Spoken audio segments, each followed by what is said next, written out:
Okay, so it's our pleasure to have Zackory back to this workshop. So let me give an introduction. So Zackory Erickson is a professor at the Robotics Institute at the Carnegie Mellon University, where he leads the Robotic Caregiving and Human Interaction Lab. His research and his group focus is on developing new robot learning, mobile manipulation, and sensing methods for physical and human-robot interaction in healthcare, which indeed includes a lot of deformable, as he's going to show us today.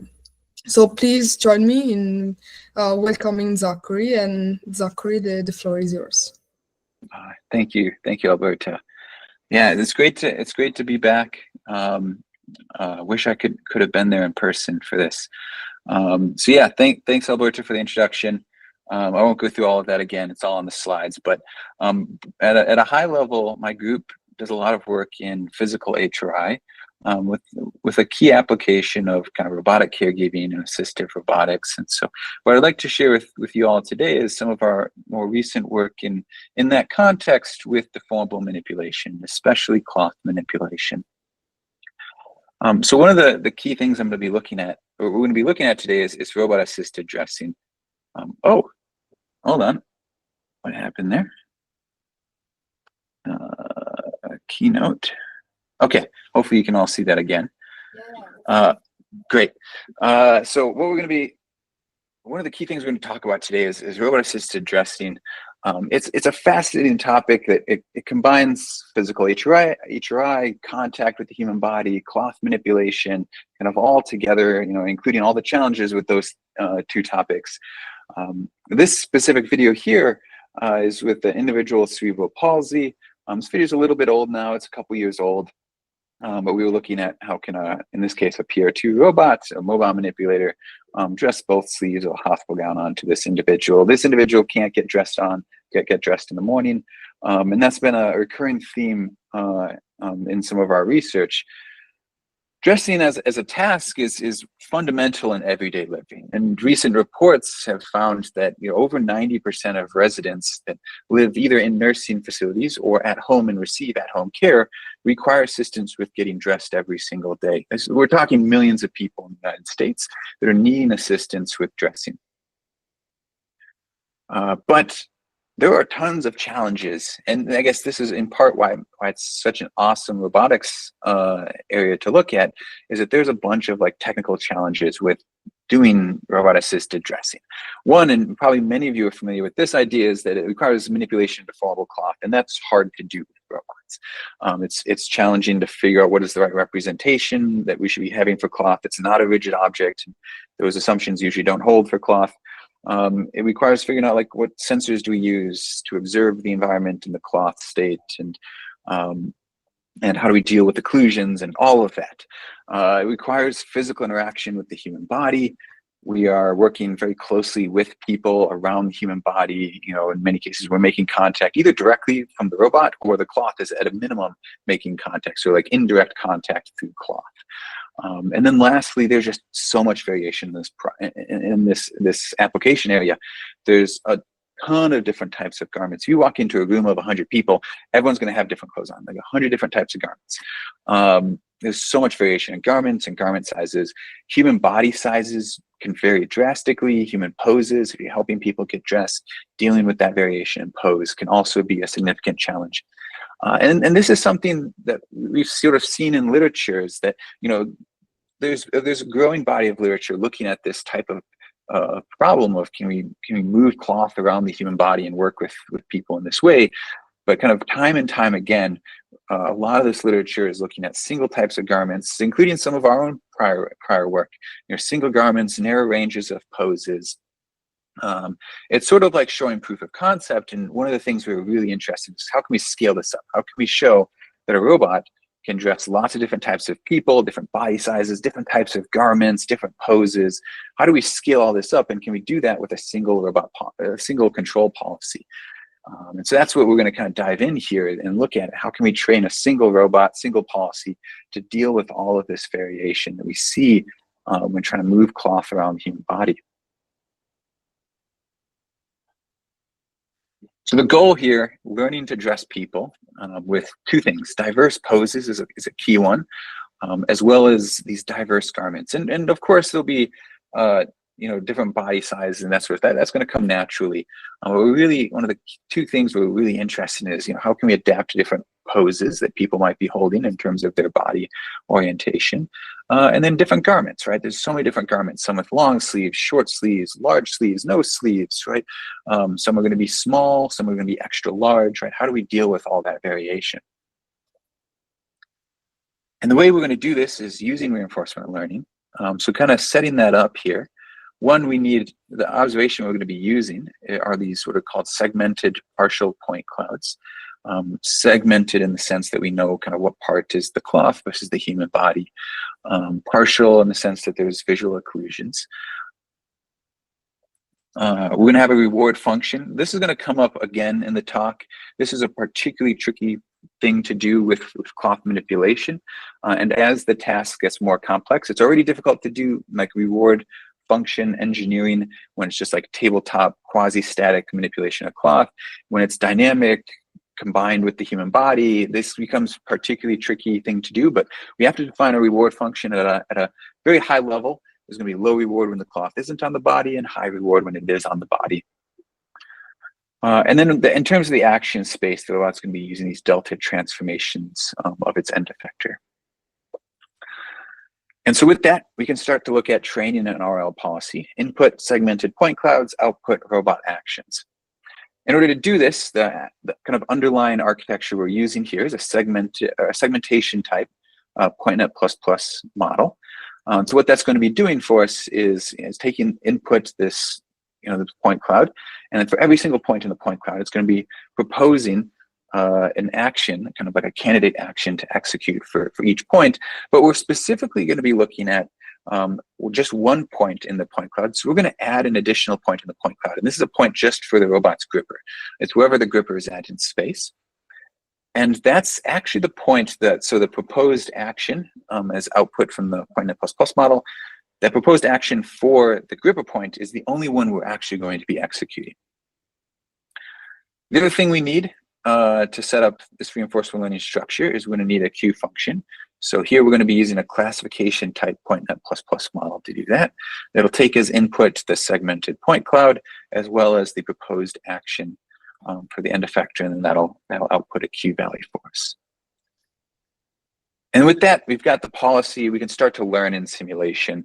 And this is just some examples of what the simulation environment looks like that we're learning from. You'll see a lot of different body sizes. It's just a bunch of randomization, right? Different body sizes, different garments, different sizes of those garments. You'll see different arm poses, all of that aspect. And we're looking at, can we pull on the sleeve of whatever garment the robot is holding onto the individual's right arm, all the way up to the shoulder. And we find that kind of for small ranges of limb poses, this works just fine, right? We can train SAC or PPO. I think in this case, we're using SAC, but it's sort of any RL algorithm can work here. What we're seeing is that for small pose ranges, if there's not a lot of variation in the human limb, kind of small amounts of changes in the joint configurations for the human limb, we can train a policy to do this task fairly well with high success rates. The challenge, though, comes from when we try to train a policy on all the different types of limb and body poses that someone might be holding. It turns out that doesn't actually work very well. There's too much variation. The configuration space for the human body is too large, and getting the robot a single policy to learn all of these different things. Essentially, there's different dressing strategies, and it's not able to learn all these different dressing strategies for all these different poses kind of all combined at once. So the way we get around this is using what's called policy distillation. If you're unfamiliar with the concept, it works by, we know we can train a policy for a small range of poses. And so we're going to take that and sort of scale that up. So we're going to train, we're going to take the entire configuration space of the human right arm and all the poses it can hold. We're going to chop it up into a bunch of small ranges. And then for each kind of small space of poses, we're going to train a specific policy for that space, right? So in this case, we're going to have, I think we had 27 policies, but effectively, you know, close to 30 policies that we're training here, individual policies that each work well for a single small range of poses. And then we're going to take all of these 27 policies and distill them into a single policy that we can actually employ in on the real robot. So we're going to be doing sim-to-wheel transfer here. In order to do this policy distillation, very simply, there's going to be the loss term. There's a couple different terms in the two main parts. One is there's an SAC training loss, and then the second major term is an earth mover distillation loss. Right, so we can distill all these policies into a single policy, and then look at deploying that policy out onto a real robot. And that's exactly what we do. So we set up a human study. Once we've trained this policy in simulation entirely. And we're not going to be doing any fine tuning in the real world. We're going to be taking what we've learned in simulation, see can we deploy it on a real robot, dressing real individuals. So we've got 17 individuals that we test it with.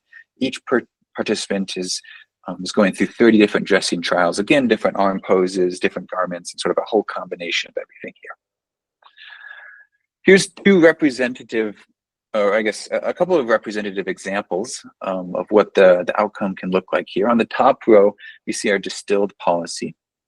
And on the bottom row is the policy without any distillation. So again, you just try to train it on all of those, like the entire configuration space, try to train a policy on everything. And what we're seeing kind of consistently is that a distilled policy is able to dress this garment all the way up to a person's individual for many of the cases. The actual numbers are in the paper, but you know it's over kind of 85–90% success rate in terms of getting the garment all the way up onto the shoulder, dealing with different poses and different garments, right? And it's a single policy that's able to do this. It's also sort of I guess it was implied, but I'll make it kind of explicit. This is happening from a single point cloud, single depth camera observation. So it's one depth cloud observation. Over time, feeding that into the policy and addressing based on that information. But again, we're really interested in generalization here, so we can kind of briefly look at what that looks like. So this is here, each column is a different type of garment that you can see the robot is trying to dress onto different individuals and different poses and such. And again, we're consistently seeing that this distilled policy is able to adapt to different types of garments. Again, it's a single policy. It's able to adapt to these different types of garments. Each garment requires a slightly different dressing strategy, especially when there's sleeves versus no sleeves. And another thing we can see is kind of, again, this generalization across different poses. So we'll be able to see, you know, again, here, each column now is different people trying to hold the same pose. And again, the robot is able to adapt to these different changes in different types of poses, and it can dress the sleeve all the way up onto an individual's arm. Now, I'm not going to make claims that this is like the problem is solved. We're far from solving the kind of application area of robot-assisted dressing, but I think what's really neat about this is we're starting to see this kind of form of generalization that we really haven't seen in literature yet, right? Being able to deal with all this variation, different garments, poses, things that have been historically very challenging for us to deal with in terms of moving cloth around the human body. Now, everything I just showed off was learning from simulation. We had we were learning policies in simulation and just sort of like zero-shot transferring them into the real world. But one thing you might be sort of thinking about is, well, can we actually learn from real-world data? In the first case, it might be, can we learn from robots, data that occurs in terms of robots trying to dress people? In the best case scenario, and I'll note we haven't gotten there quite yet, is learning from human caregivers or kind of human experts providing dressing assistance to people in need. Can we learn from those types of visual information to train robots? But the main question here is, can we start to learn from real world data? This could be either learning, let's say, a robot policy from scratch, or even just fine tuning an existing policy in the real world. We know with reinforcement learning historically, it's very tricky to fine tune these in the real world. So how can we kind of put together some mechanisms to train robots in the real world on this type of data? On top of that, if you recall kind of something I said earlier, reward functions are really tricky to build for things like cloth, for dressing assistance and kind of cloth manipulation broadly. And so that's going to be another thing that we're going to look at here is, can we also learn reward functions without having to spend weeks sort of building these reward functions, or like trying some things, having a bunch of terms, trying to figure out what are the weights for each term, trying to train a policy, figure out it doesn't work, tune things, try again. This takes weeks to learn these, to build these reward functions kind of manually for robot assisted dressing and kind of cloth manipulation. So what we're going to be looking at here is, can we learn these reward functions and policies from real world observations? So this idea that we have some task or goal, help me dress my jacket, and a bunch of real world observations that match with that goal. And can we use that information to learn reward functions and robot policies?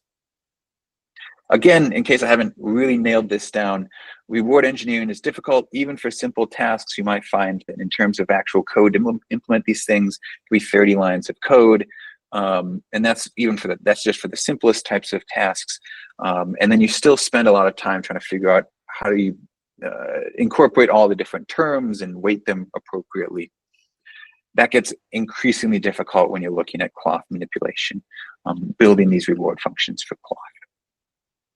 So what we introduced, and this was about a year ago, we introduced this paper called RL-VLMF, Reinforcement Learning from VLM Feedback. It's based on the idea, if you've heard of RLHF, Reinforcement Learning from Human Feedback. It's kind of that extension using VLMs instead of humans.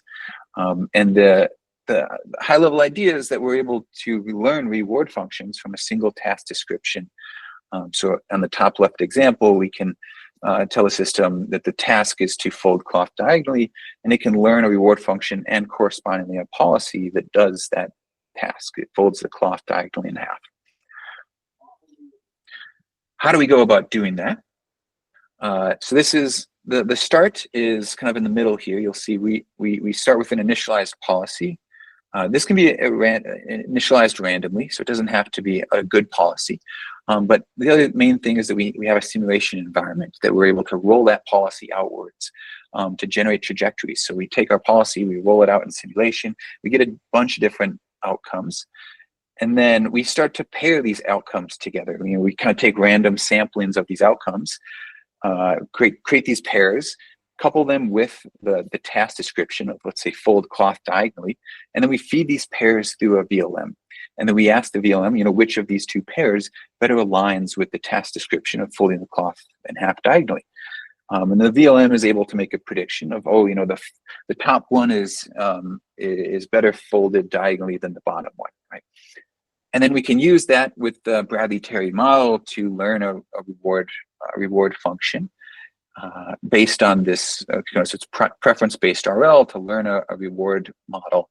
And then we can use that reward model to plug it back into the simulation environment, use that to fine-tune our policy, roll out more trajectories for that policy, resample them, feed them through the VLM, right? And you get the sense of this loop continues and continues until you're satisfied. One of the key things we found to be really useful, though, in order to do this, in terms of querying a VLM to create these preferences of different pairs of outcomes from simulation, is to break this up into two stages. So this is a two-stage prompt that happens here. The first stage is just analyzing the images. So we ask the VLM, tell us, what do you see in these images? How do they compare? What are some of the differences? That sort of aspect. And then the second phase is actually labeling these images. So we ask it, based on this previous output that you had in terms of what's in these images, can you now state which one of these images is better aligned with the task description? And this type of prompting, it's I think something that's nice. Kind of over the last 2 years, we've seen a lot of works, beyond just our work, showing that this multi-stage prompting is very helpful in terms of reasoning for VLMs in the context of kind of like robotic tasks. However, note this is still online learning. It's not offline yet. We're not learning from real world data necessarily. It requires a simulator to be able to roll out these types of trajectories. There's a simulator in this loop here. How can we learn this policy offline instead from real world observations, which is where we really want to go? And the way we do this is using something called offline, or implementing something called offline RLVLMF. How that works, you have an unlabeled data set, bunch of state action, next state pairs. You feed those through RLVLMF, right? So you create random pairs of those, of the data points in your data set, run them all through the VLM, get those preferences, learn a reward model from all those preferences, right? Then you can use that reward model to go and label all of your observations, all of your state action pairs in your data set. So now everything has a reward label. And then we can use that with offline RL to learn a policy. In this case, we're using IQL to do that, and we're training IQL with point clouds using a PointNet++ architecture. So we're able to, from an unlabeled data set, learn rewards for that data set, and then use that now labeled data set to learn a policy. And this is sort of like the outcome of what that looks like. So we're seeing, on the left is all these unlabeled real-world observations. These are observations from that previous study of, robots helping someone get dressed. We're able to feed those through this offline RLVLMF pipeline to learn both a policy and a reward function. And on the right-hand side, we can see that actually deployed. So we're seeing the outcome of this on the right-hand side here. This robot is using this policy that's learned entirely offline. So it's not using simulation data to learn this. And in addition, it has learned the reward function for doing these types of motions. So we get that benefit from this type of approach too. Now, we're not done yet in terms of this type of approach. I think these are helpful steps to get towards where we really want to go in the future, which is learning from human observations and watching experts provide dressing assistance, learning from that and using that to train robots to perform these same tasks. But I would say these are kind of helpful steps along the way to get towards that goal. In the last couple minutes here, so hopefully we'll stay on time. I'll just talk about one of the other things that might come up as a question, which is how can we learn from forest data? So everything I've shown so far is learning from visual observations, which is great, and there's a lot of information contained visually in point clouds. But there's also a lot of scenarios, again, when you're working with this cloth, where force information can be sort of the distinguishing factor. There's a lot of visual occlusions in this problem space, and in fact, you might try this at home, but you can get dressed by yourself with your eyes closed. You can, in fact, I've done this before, you can dress someone else with your eyes closed. So there's a lot of information you can get from force and proprioception. Unfortunately, it's pretty difficult to have a simulation environment that gives you all of this. It gives you realistic force information for this deformable cloth interacting with a rigid or deformable human body that also gives you a nice point cloud. It's a lot of demand for a simulation environment. We find that we don't get realistic force measurements from simulation. So the question is, can we learn this in the real world instead? So I'll just briefly show a kind of example of how we can do this. There's a whole paper behind this if you want to dig in more. But it's based on this idea where I guess what we introduced is something called force-constrained visual policies. So we're training a visual policy in simulation, and that policy allows us to sample actions. And some of these actions that we sample, some are going to be good, some are not going to be great in terms of the amount of force that they apply on the body. Maybe all of them kind of make task progress, but some of them, in addition to making task progress, are going to be applying a lot of force on the human body, which isn't desirable. So what we do to overcome this is we train in the real world a force dynamics model. So we roll this policy out in the real world, we collect a bunch of force information, use that to train a dynamics model. And then we use that dynamics model in real time to filter out actions that we're predicting are going to be applying large forces onto the human body. So in that process, we're able to use a policy that's trained in simulation and filter out the sampled actions that would be applying large forces onto the human body. The paper provides more quantitative details in terms of how well this actually works. I'll just give some visual examples here. On the left-hand side is a vision-only policy. This is going to be sort of that the policy from the very beginning of the talk that I showed. And what we see if you roll out that policy in the real world is that there are scenarios where it's applying large forces beyond some like defined threshold of what would be acceptable. It's applying large forces onto the human body. Sometimes as a result of that, it gets caught and stuck. And by force constraining this visual policy, we're able to maintain low forces kind of throughout the dressing process. And in addition to that, it also generally leads to better dressing performance. So there are many scenarios where those large forces sort of get into a state where the cloth gets caught on the human limb. Especially bending around the elbow is a big area where cloth will get caught on the human limb around the elbow by constraining forces and choosing actions that limit the amount of force applied on the human body. We can actually kind of get around those, do better dressing assistance, get around the elbow bends and different types of structures of the human body. And then, of course, it also applies less forces, but that's sort of as expected. All right, with that, I think we're on time still. I got a couple minutes for questions, but I'd like to thank everyone for listening. I'm happy to answer any questions if you have any.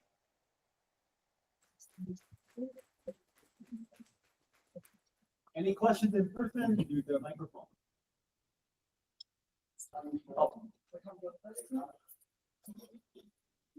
Yeah, thanks for your talk. I have a question. Absolutely. The metric for success, in one case you said 90%. So Yeah. can you help us understand what 90% means? It means something got stuck, or? Yeah, so like in terms of like what that 10% could look like of like failures. Mm-hmm. Yeah. Yeah.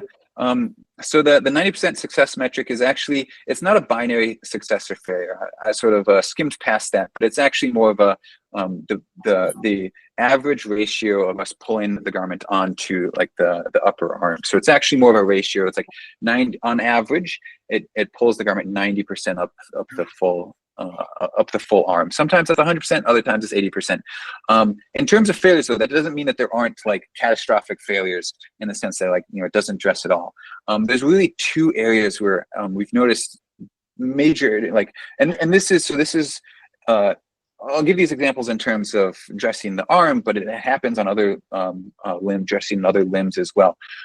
The two major areas. One is actually getting the garment kind of onto the hand. So kind of getting it started, getting the hand aligned into kind of the opening of the cloth. And that one, it's really tricky, especially as the cloth is kind of all folded together. So that can be a really tricky aspect for the robot. If it's there's actually in terms of getting that kind of aligned up, you might only have like a centimeter or less of error. The other area where we see failure is around the elbow. So pretty much any part of like a sharp bend in the limb can be tricky for the cloth to be able to kind of bend around that. So that would be the other area where we see a lot of failures show up. Great question. Anything else on that? So a follow-on is something along the lines of the theory to practice gap. For practitioners, what would be the percent you would need to say start to put it on in nursing home or something like that? Would you need 100% or 95? Yeah, that's a great question. The answer that I'm going to give is not always the one that like we want to hear, which is it's sort of like case dependent. So it depends on who you're providing this assistance to. If the person has some motor function remaining, 90%, 80% might be good enough. They can do the last like 10% on their own. There are other individuals with like they can't do 1%, right? So it's got to be it's got to be good enough where they can feel like they can say that my clothes are on, right? It's hard to say if that's 95 or 99.9, right? In terms of if we were to think about this kind of like binary like success failure, we definitely want more on like the 99% kind of like binary success. But in terms of how we define that binary success, it's probably more on like the personalized level of how much capability does someone have remaining? Can they account for a little bit of error on the robot's part or not? Yeah, that's a great question. And then I'll ask one more question and get out of the way. Earlier we had that talk where the Berkeley professor talked about the failure mode plugins. Seems like your stuck finger might be amenable to that. Workarounds for a finger gets stuck and then back out. Yeah. If I heard correctly, there's a little bit of muffle, but like ways and areas in which the robot might like back up. Is that right? Like kind of reverse and then try again? Yes. Yeah, yeah. I think that would be great. We haven't investigated that in this work, although we have some upcoming work that kind of touches on that. But absolutely, there are scenarios where you kind of reach the end of where you can go with this specific trajectory, and you actually need to back up and try again. Sort of, especially like if the garment gets caught on the human body. The fingers are a good example, right? If the fingers get kind of caught up in the cloth, you have to go backwards and try again. And that's not an obvious thing to train for robots. Yeah, great question, observation. Hi, Zackory. Thank you for the talk. Absolutely. One question is like that I have, like, it seems that in all your cases, you're trying a lot of variety, which is very good, but at the same time, it seems that people are not moving the arms, which in reality, they're probably good, and they maybe, or maybe, like, do you think that would actually simplify the task, or maybe it's more difficult because then you need to adapt online? I think it's both. I know a little bit about this because we actually have a paper under review on this. So I think it is a great question. I get it every single time, and I completely agree.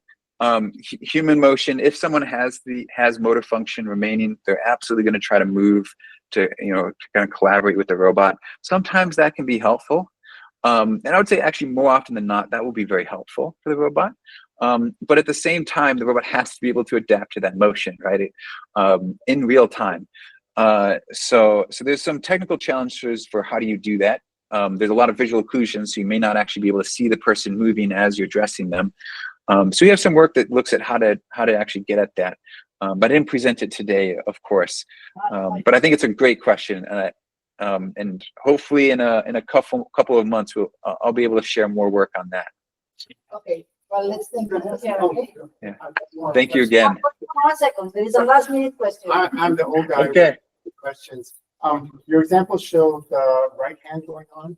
Did you experiment with the second arm going on?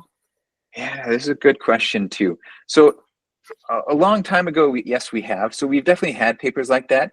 A lot of the recent works have just been looking at a single limb, so simplifying the task so we can focus more on the generalization and how do we add in multimodality and such. And now we're getting at that stage where we're looking, okay, now let's actually go back to the task and say, let's look at adapting to human motions, dealing with both limbs, dealing with other types of garments, maybe even like lower body garments as well, right? So now that we've got a lot of the fundamentals ironed out, we're going back into the task perspective and looking at how do we solve all these. So we haven't solved them yet. This is a great question, and hopefully there will be more out coming out in terms of doing that soon. But I absolutely agree. And it's not always necessarily like symmetric. So what you do on the right hand side, you can't necessarily do on the left hand side, especially if you do one arm at a time, right? Once you've dressed one arm, it limits what you can do with the left-hand side of the cloth. Yeah, great observation question. All right, thank you, everyone.